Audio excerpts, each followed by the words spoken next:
Hello dear friends, welcome to Iran's Treasures YouTube channel. If you like the content of our channel, please like and subscribe. There was a mechanic in Tehran named Mahmud, who had a lot of experience in the matter of treasure and underground, and up to that time he had gone in search of many treasures, but he had not succeeded in finding any treasure until that time. Mahmud had a friend named Nasser who knew about Mahmud's ability to find treasure. One day he went to Mahmud and after greeting him, he gave him a proposal. We have a family that lives in one of the villages around Tabriz and has told me several times about a treasure in the nearby mountains. If you agree, let's go together and try our luck. Mahmud agrees and they walk together towards Tabriz, and after a day they reach the village of Likwan. Nasir's family, whose name was Mirza, welcomes them and takes the two to their home and talks to them about the treasure that he knows. Mirza says that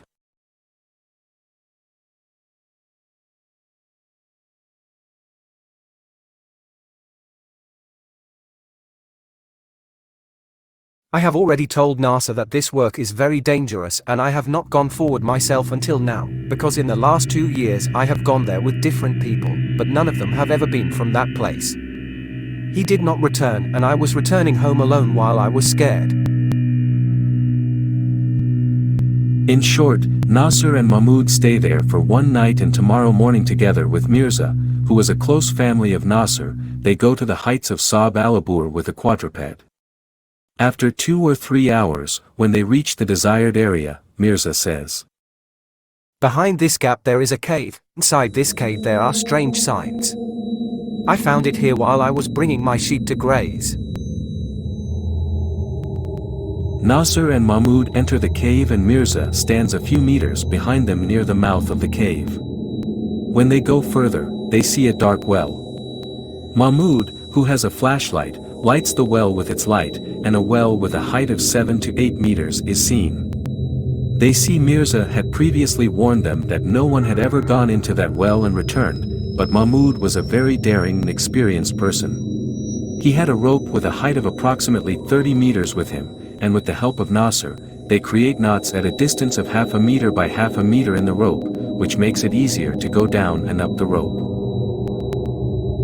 Mirza, who was scared due to previous experiences and the strange noises coming, stood further back and cooperated less. As a result, Mahmud went into the well and started going down. The one who was hitting the bottom of the well with a hand stick, after a few hits, he felt that it makes a popping sound. When he applies more pressure, he notices that the bottom of the well shakes in a way that one side goes down and the other side rises. So he said to Nasser, "Nasser, throw a big stone at the bottom of the well so that it doesn't hit me." When Nasser threw the stone, the bottom of the well shook as if it was suspended. Mahmud shouted to throw a bigger stone, which Nasser did as well. When the bigger stone hit the bottom of the well was made in the form of a clever trap. It turned around in a circle and turned upside down, so to speak, and the stone went down and disappeared.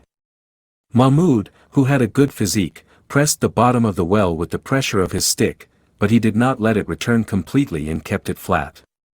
And he propped his stick on it so that it wouldn't fall.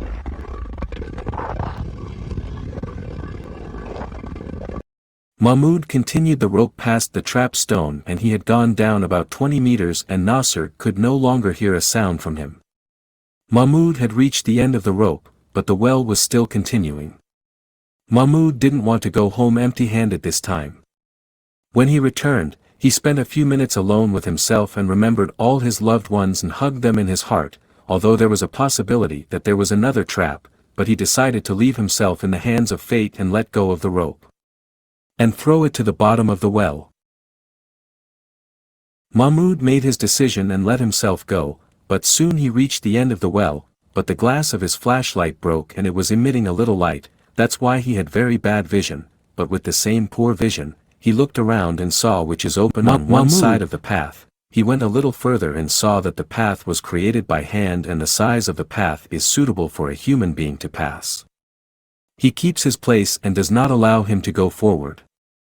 Now we don't know what Mahmud saw down there that scared him, or it was just an illusion.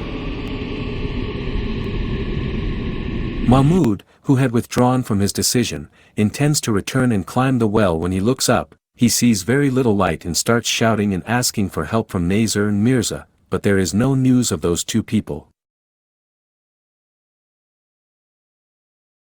Mahmud Namid sits on the ground and thinks a little. While thinking about how to free himself from this predicament, with the little light he had, he notices old clothes and a series of identification documents. When he pays more attention to them, he realizes that these documents belong to the previous people who applied for this treasure, but they were buried here due to the first trap and lost their lives. Mahmud collects all their documents and puts them in his pocket, and all the stones. He collects the clothes and garbage at the bottom of the well under his feet and uses them to lift himself up and close to the rope. He throws his power up, and with this he succeeds in reaching the last knot of the rope and climbs the rope with his good physical strength. When he reaches the top of the well, there is no news of his friends. Dejected, Mahmud walks towards the village and reaches the village after 2 hours. It was almost dark when Nasir and Mirza see him. "You are swallowed." Mahmud gives the documents he brought with him to Mirza and asks him to deliver these documents to the victims' families.